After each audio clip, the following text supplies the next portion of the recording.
So when I was invited to give this presentation, they gave me a slide and asked me for a title. And so I thought about it and I selected Creating Pathways for Young Women in Computer Science. And then I thought, well, I might as well just call it, there was no master plan. One thing after another just happened, which is really true. So I came to BU 31 years ago. I was hired as an administrative assistant at the Science and Mathematics Education Center, which is now defunct. But part of the reason I was hired is that I was a math teacher. I taught middle and high school math, and my school offered sabbaticals to teachers after 5 years. And I ended up coming to Boston and studying computer science for a year. So that just gives you some background on my interest in the topic for sure. Later on, I started my own center, not me, with other people, and we called it Learning Resource Network, LERNet for short. And these are some of the goals. We didn't come up with them all at the beginning, but over time, this is what we mission evolved into.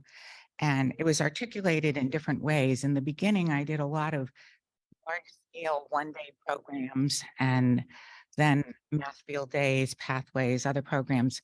Then I made a conscious decision to try to find opportunities that were maybe more systemic or long-lasting, and partnered with various faculty on NSF-funded grants and ran several GK to 12s, RET, STEP, other programs.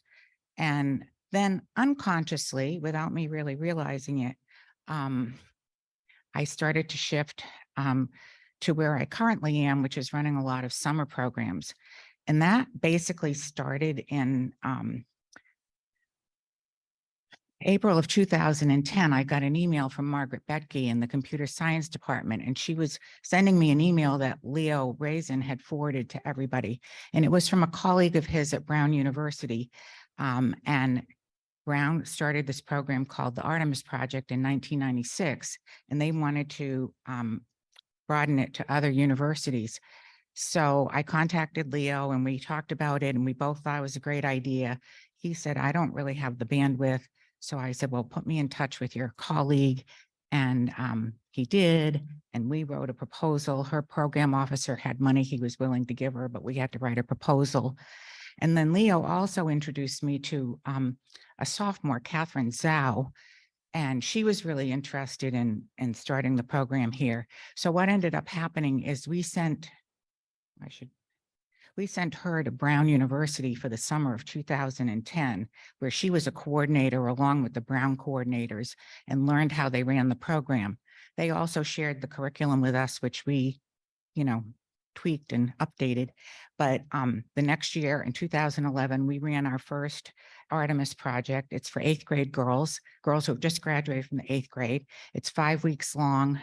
We cover theoretical topics, hands-on projects, and basically it's just really fun and engaging. You can see the top picture. I think they're visiting Google or IBM, I can't remember.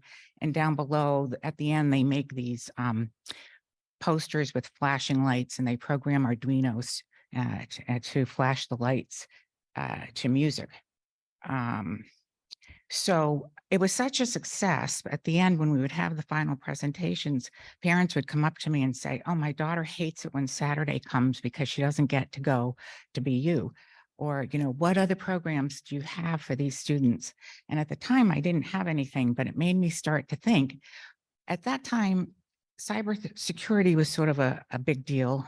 And I did some research and found there were a few programs, one at NYU, and I talked to some people there, and a few folks here at BU helped me devise a program for a cybersecurity program we called Code Breakers. And again, it was taught by undergraduates, and you can see here some of the topics we covered. It was 4 weeks long. The first week was devoted to teaching the students Python.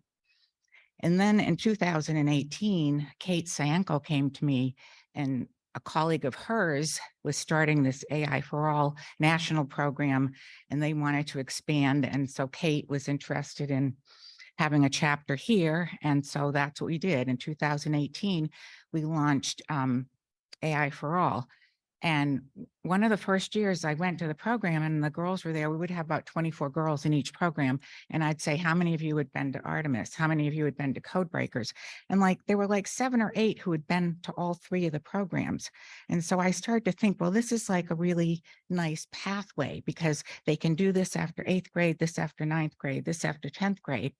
And then concurrently, I had started all right, I'll come back to that in a minute, a program called Grow, which was a 6-week research internship program. And I knew that many of these students had a really pretty good background in computer science.